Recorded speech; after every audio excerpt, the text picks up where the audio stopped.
여러분 안녕하십니까? KBS 아메리칸 뉴스입니다. LA 북서쪽 산타클라라에서 시작한 산불이 밤새 번져 주택 만여 채를 위협하고 있습니다. 지난 사흘간 캘리포니아 전역에서 600건의 화재가 발생해 캘리포니아주는 3년 연속 화재 건수 기록을 경신하고 있습니다. 박시몬 기자가 보도합니다.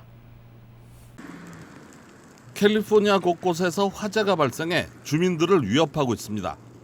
특히 어젯밤 발화된 산타클라리타 지역의 산불은 고온 건조한 산타애나 강풍을 타고 번져 오늘 오전까지 5,000에이커의 면적을 태우고 있습니다. 틱파이어로 명명된 이번 산불은 현재 만여 채의 주택가를 위협하고 있으며 진화율은 5%에 불과해 피해는 더 커질 것으로 예상됩니다. Well, when the fire moved through here last night, the structure to my right caught fire and it's been burning for most of the evening. Our main risk here is the structures that are next to it. Most of these houses are pretty close together, so we pretty much will be here all day making sure there's no further spread of the fire to any of the other structures. 현재 500명의 소방관이 동원된 가운데 4만여 명의 주민이 대피한 상태입니다. 산불은 밤새 인근 엔텔로밸리를 넘어 도로 쪽으로 번져 소방당국은 이 지역 주요 도로인 14번 고속도로를 폐쇄시켰습니다. 한편 북가주 소노마 카운티를 불길로 덮치고 있는 킹케이드 산불도 계속해서 번지며 16,000에이커를 불태우고 있습니다. 49채의 건물을 파괴한 가운데 1,300여 명의 소방관들이 화마와 싸우고 있습니다. 킹케이드 파이어 역시 5%의 진화율을 보이고 있으며 2,000여 명의 주민들에게 대피령이 내려진 상태입니다. 지난 사흘간 캘리포니아 전역에서는 600건의 화재가 발생했습니다. 이로써 캘리포니아주는 3년 연속 화재 건수가 사상 최대 기록을 경신하고 있습니다. KBS 뉴스 박시몬입니다. 이처럼 곳곳에서 발생하고 있는 산불로 대기 오염이 심각한 상황입니다. 여기에 추가 산불을 막기 위한 강제 단전도 계속 이어지면서 주민들의 어려움이 가중되고 있습니다. 남가주 해안대기관리국은 오늘 대기오염주의보를 발령했습니다. 주의보가 발령된 곳은 LA 카운티 북서쪽 해안과 샌프란도밸리, 산타클라리타 밸리, 샌 가브리엘 산악지대입니다. 산불 일대 주민들은 재와 연기 등으로 인해 숨을 쉬기가 힘든 상황입니다. 이 때문에 일대 학교들의 휴교령까지 내려졌습니다. 샌프란도밸리 지역 LA 통합교육구 소속의 모든 학교들이 문을 닫았고 윌리엄 하트 유니온 하이스쿨과 K-스테이트 유니온 스쿨, 필모어 통합교육구 소속 학교들도 모두 휴교했습니다. 추가 산불을 막기 위한 강제 단전도 계속 이어지고 있습니다. 남가주 에디슨에 따르면 오늘 LA 카운티 8,300여 가구, 리버사이드와 샌버나디노 5,700여 가구 등 모두 14,300여 가구에 강제 단전이 이뤄졌습니다. 일부 지역의 경우 오후 들어 다시 전력이 공급됐지만 향후 상황에 따라 또다시 공급이 중단될 가능성도 여전히 남아 있습니다. 미국에서 사회 경험을 쌓고자 하는 제2원 인턴들을 채용하는 기업들이 늘어나고 있습니다. 한미 양국의 문화를 잘 이해하고 있는 만큼 이들의 장점을 충분히 활용할 수 있다는 계산이 있기 때문인데요. 한국 정부도 젊은이들의 해외 취업을 적극 지원하고 있습니다. 이유수 기자가 취재했습니다. LA 지역에서 26명 이상 직원을 두고 있는 회사의 시간당 최저임금은 13.25달러, 내년 7월 1일부터는 시간당 15달러의 임금을 지불해야 합니다. 최저임금이 점차 높아지며 기업들은 고급 인력 수급에 큰 어려움을 겪고 있습니다. 사실상 이보다 더 높은 금액을 지불해야 조건에 맞는 현지인들의 채용이 가능하기 때문입니다.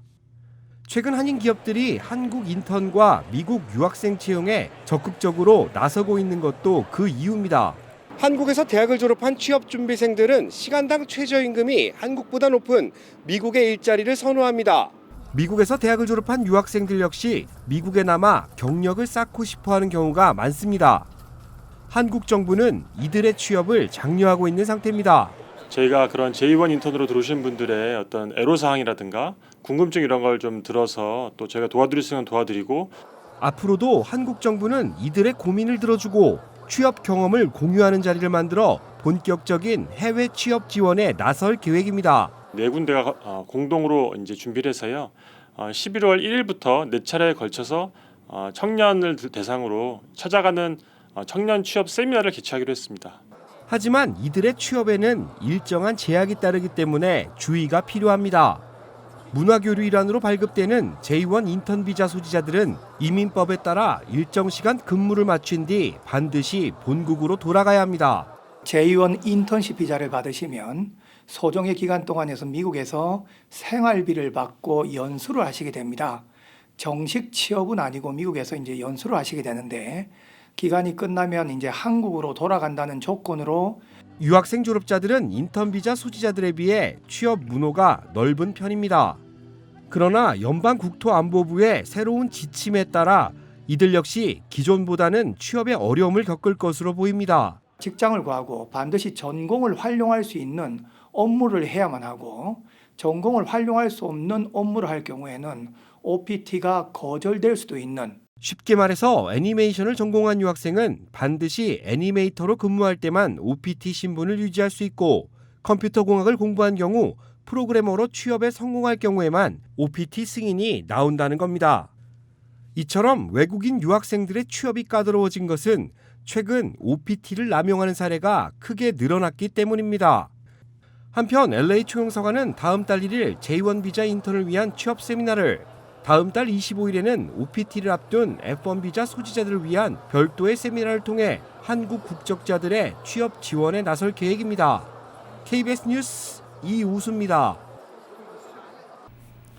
10년마다 실시되는 2020년도 인구조사 센서스를 앞두고 연방센서스국이 전국적으로 50만 명의 가정방문 조사원을 채용합니다. 한국어 구사자들의 적극적인 지원도 당부하고 있습니다. 김경일 기자가 보도합니다. 연방 센서스국은 설문조사 참여율을 높이기 위해 전국적으로 50만여 명의 조사원 채용 캠페인을 펼치고 있습니다. 조사원은 집에서 가까운 지역을 지정받아 재택근무 형태로 일하게 됩니다. 무엇보다 원하는 시간을 정해 주말이나 저녁 시간을 활용한 파트타임으로 일할 수 있습니다. 은퇴하신 어르신들은 물론이고 방학을 이용해서 학예 일자리를 찾거나 졸업 후에 공무원 진출을 희망하는 대학생들 또는 대학 입학을 앞둔 고등학교 졸업생들, 또 추가 소득이 필요한 중장년층 모두에게 단기간 일할 수 있는 좋은 취업 기회입니다. 급여는 지역 물가를 반영해 주급으로 지급되고 트레이닝 기간에도 급여가 제공됩니다. LA 카운티의 경우 시간당 $17에서 $21, 오렌지 카운티는 $19 50센트 선입니다. 센서스국은 한국어 구사 가능 방문 조사원들이 많이 채용돼 한인 가정의 인구조사 참여율을 높이는 데 큰 도움이 될 것으로 기대하고 있습니다. 아무래도 인터넷이 불편하셨거나 종이로 하지 못하셨던 분들은 한국어 서비스를 받아서 참여하실 수 있기 때문에 저희들이 많은 기대를 하고 있습니다. 별도의 이력서 제출이 필요 없고요. 학력이나 경력과 무관하게 온라인으로 10분이면 간단하게 지원하실 수 있습니다. 연방 센서스 조사는 내년 3월 12일 인터넷을 시작으로 전화, 우편 등 3가지로 이루어집니다. 센서스국은 3가지 조사에 불참한 가정을 조사원들이 내년 5월부터 7월까지 방문해 참여율을 높입니다. 조사원에 대한 센서스국의 선발 심사는 내년 1월부터 시작되지만 지원을 서둘러 달라고 당부했습니다. 가정방문 조사원은 영주권이나 시민권자로 18살 이상이면 가능합니다. 또 전국 248개 지역 사무소에서 일할 사무와 관리자급 직원도 채용하고 있어 많은 한인들의 지원을 당부했습니다. KBS 뉴스 김경일입니다. 뉴저지 최대 쇼핑몰인 메도랜즈 아메리칸몰이 오늘 문을 열었습니다. 제2사 뉴욕 KBTV 박정우 기자가 다녀왔습니다. 20년이 넘는 시간 동안 우여곡절을 겪었던 아메리칸 드림 메도랜즈가 오늘 공식 개장했습니다. 수십억 달러를 들여 세워진 이 쇼핑몰은 수백만 스퀘어피트에 달합니다. 그리고 오늘 320만 스퀘어피트 규모의 대형 실내 놀이동산 니켈로니언 유니버스 운영을 시작했습니다. 이 놀이공원은 미국에서 가장 큰 실내 놀이동산으로 122피트 높이에서 급강하하는 롤러코스터 등 대형 롤러코스터 3개를 포함해 35개가 넘는 최신 놀이시설로 이루어졌습니다. 항상 차로 운전하면서 지나다니다가 되게 큰 게 생겨가지고 궁금해서 와봤는데 되게 좋은 것 같아요. 실내 놀이동산과 아이스링크장의 오픈을 시작으로 아메리칸 드림몰은 내년 봄까지 순차적으로 오픈할 예정입니다. 오는 11월 27일에는 대형 워터파크, 12월 5일에는 실내 스키 슬로프 등이 개장합니다. 450개 이상의 매장과 100곳 이상의 식당은 내년 3월까지 오픈할 계획입니다. 쇼핑몰의 주차장을 이용하려면 하루 8시간 기준 24불을 지불해야 합니다. 개장 주간인 이번 주는 이용 요금을 내지 않아도 되지만 니켈로니언 유니버스의 주차장 티켓은 이미 매진됐습니다. We're waiting for such a long time. We're so excited for it to open, and we're finally so excited to be here. So you should definitely all be coming here. 한편 뉴욕시에서 시카커스까지 가는 버스가 오늘부터 운행됩니다. 위호캠 페리 선착장에서도 쇼핑몰까지 가는 셔틀버스가 운행됩니다. 미국에서 가장 큰 쇼핑몰 중 하나인 아메리카 드림몰이 뉴저지의 랜드마크로 자리 잡을지 주목이 됩니다. KBTV 뉴스 박정우입니다. 오늘의 주요 단신입니다. CBB뱅크의 지주사 CBB뱅콕이 오늘 2019년 3분기 실적을 발표한 가운데 주당 33센트 340만 달러 순이익을 기록했습니다. 이는 지난해 3분기 순이익 주당 42센트 430만 달러보다 12.2% 줄어든 수치입니다. 은행 측은 낮은 시장 이자율로 인한 수익 감소 극복을 위해 비용 감소 등에 대한 노력에 초점을 맞추고 있습니다. 페이스북이 페이스북 모바일 앱 이용자 20만 명을 대상으로 뉴스텝 서비스를 시범 서비스합니다. 뉴스텝에 참여한 언론사는 뉴욕타임즈, 워싱턴 포스트, LA타임즈 등 TV와 신문 매체들입니다.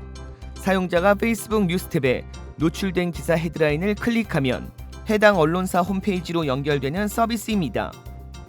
미투 운동이 전 세계적으로 확산되는 불씨가 된 헐리우드의 거물 제작자 하비 와인스틴이 뉴욕의 한 술집의 모습을 드러냈다가 다른 손님들로부터 공개 망신을 당했습니다.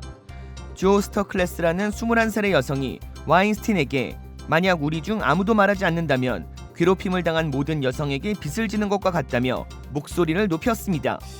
또 와인스틴이 젊은 여성들과 앉아 있었다며 와인스틴 같은 사람이 지금도 가진 힘을 알게 된 끔찍스러운 밤이었다고 밝혔습니다.